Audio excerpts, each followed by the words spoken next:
Bem-vindos ao canal Mais Que Um Versículo. O nosso objetivo é ajudá-lo a entender melhor a Palavra de Deus através de uma abordagem simples e objetiva sobre diversos temas abordados na Bíblia. Aqui você encontrará estudos bíblicos, mensagens de inspiração, reflexões e devocionais que te ajudarão a aplicar a Palavra de Deus no seu dia a dia. Inscreva-se em nosso canal e junte-se a nós nessa jornada de aprendizado e crescimento espiritual. Hoje vamos tratar um pouco a respeito de Jesus como o Alfa e o Ômega, o princípio e o fim, através do capítulo 1 do Evangelho escrito por João. O Evangelho de João é um dos 4 evangelhos da Bíblia, porém é o mais diferente em relação aos demais. Enquanto Mateus, Marcos e Lucas são considerados sinópticos, por terem uma visão e narrativa parecidas. João é considerado um evangelho teológico, porque trata desde o primeiro versículo de Jesus e sua divindade. João é conhecido como o apóstolo a quem Jesus amava, e também é referido assim no próprio Evangelho de João. Possivelmente, João foi o mais jovem entre os 12 apóstolos e tinha muita intimidade com Jesus, tendo participado de momentos marcantes ao lado do Salvador. Assim como Pedro e Tiago, João fazia parte do ciclo mais íntimo dos apóstolos com Jesus. Inclusive, João foi o único dos 12 que, segundo o relato, esteve presente na crucificação de Cristo. O evangelho escrito por João começa com uma forte declaração: Jesus no princípio e a sua divindade. O Verbo, a Palavra, o Logos, que estava com Deus e que era Deus. Em Gênesis, o primeiro versículo trata do princípio, quando céus e terra foram criados por Deus. E João coloca Jesus neste mesmo princípio, no momento da criação. No versículo 3 de Gênesis, disse Deus: haja luz. Vemos que a criação começou pela palavra. Por isso, João fala de Jesus como a palavra, o verbo haja. A partir do momento em que a palavra foi lançada, toda a criação teve início. Ou seja, Jesus foi o princípio de tudo. Essas palavras enfatizam a importância de Jesus Cristo como o agente criador do universo. Segundo o Evangelho de João, todas as coisas foram feitas por meio de Jesus, e sem ele, nada do que foi feito se fez. Isso significa que Jesus não foi apenas um personagem histórico importante, mas também o criador e sustentador do universo. Essa ideia é reforçada ao longo do livro, quando Jesus realiza milagres que demonstram seu poder sobre a natureza e os elementos do universo. Por exemplo, ele transformou água em vinho, caminhou sobre as águas, acalmou uma tempestade, curou um homem cego de nascença e ressuscitou Lázaro dos mortos. Esses milagres mostram que Jesus não foi apenas um ser humano, mas também o Criador e o sustentador do universo, que ele tem poder sobre as leis da natureza e é capaz de fazer coisas que apenas um ser divino poderia fazer. A importância de Jesus como Criador e sustentador do universo é fundamental para entender sua mensagem de salvação. Se Jesus é o Criador e sustentador do universo, então ele tem autoridade sobre toda a criação, incluindo a humanidade. Isso significa que sua mensagem de salvação não é apenas uma questão de moralidade ou ética, mas também uma questão de salvação eterna.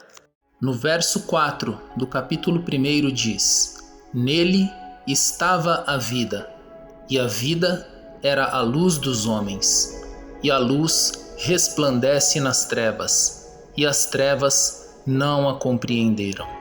A mesma luz de Gênesis capítulo 1, versículo 3, é descrita por João como a luz dos homens e a vida. Assim como em Gênesis 1:4 houve separação entre luz e trevas, essa separação continuou. Por isso as trevas não compreenderam a luz. No versículo 6 do primeiro capítulo, inicia dizendo: Houve um homem enviado de Deus, cujo nome era João. Este veio para testemunho, para que testificasse da luz, para que todos crescem por ele. Não era ele a luz, mas para que testificasse da luz. Ali estava a luz verdadeira, que ilumina a todo homem que vem ao mundo. Neste trecho, João Batista é introduzido, aquele que veio para preparar o caminho do Senhor. Ele é citado no Antigo Testamento como profecia pelo profeta Malaquias, no capítulo 4, versículos 5 e 6, e pelo profeta Isaías, no capítulo 40, versículos 3 e 4. João Batista não era o Messias, o Salvador prometido, mas sim um mensageiro que dava testemunho da chegada deste Salvador ao mundo. Mais uma vez, vemos Jesus sendo retratado como a luz do mundo, a mesma luz que surgiu em Gênesis, no capítulo 1, verso 3. O haja luz, a palavra de Deus, é chamado de a verdadeira luz. Isto porque temos várias fontes de luzes, como o sol, o fogo, a luz artificial através da eletricidade, etc. Mas a luz verdadeira, a origem de todas as coisas e até mesmo de todas as fontes de luz, esta é Jesus, a luz verdadeira.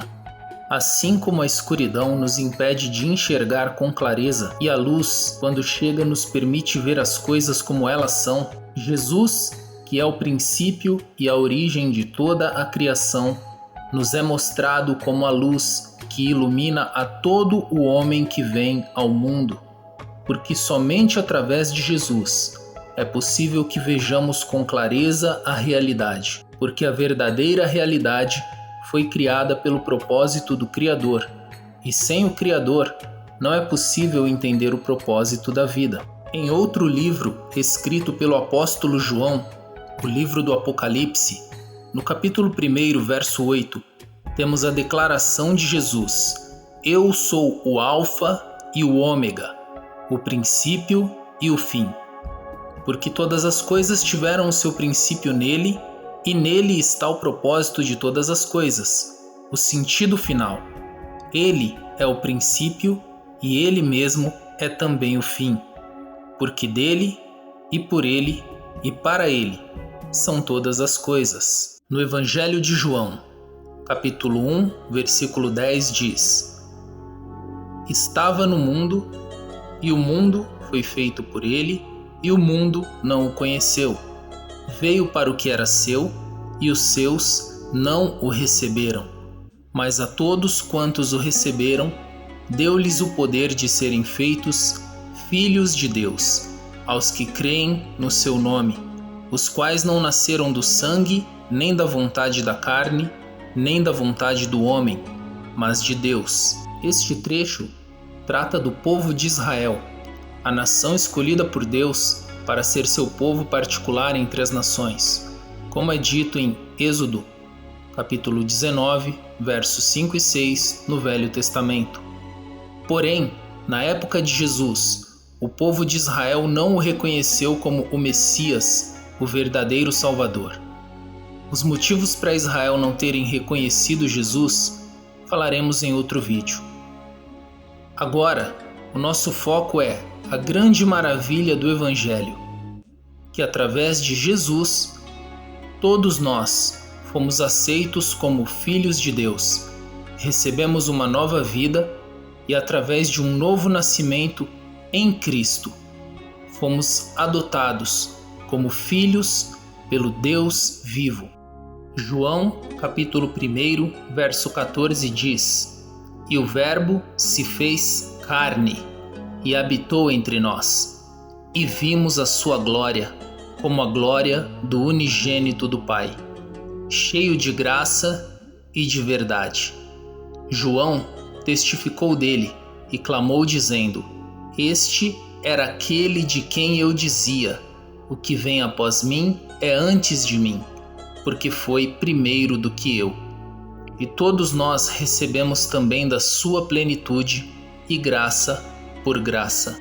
Porque a lei foi dada por Moisés, a graça e a verdade vieram por Jesus Cristo. Vemos que Jesus viveu entre nós como um de nós. E vemos que João Batista o anunciou como sendo primeiro que ele, anterior a ele. Toda a plenitude e a graça de Deus estavam em Jesus. Deus nunca foi visto por alguém. O Filho unigênito, que está no seio do Pai, esse o revelou. João capítulo 1, verso 18. A graça de Deus nos foi revelada em Cristo, assim como o próprio Deus veio se revelar a nós na forma de seu Filho. Nós vemos que o Verbo, a palavra que criou tudo, encarnou e veio na forma de um homem, chamado o Filho de Deus. Este mesmo, chamado por nós de Jesus Cristo, é aquele quem nos trouxe a revelação do Deus Criador, a salvação dos homens e reconciliação com Deus. Aquele que era desde o princípio e aquele que prometeu um fim nele mesmo, a ressurreição dos mortos e a vida eterna.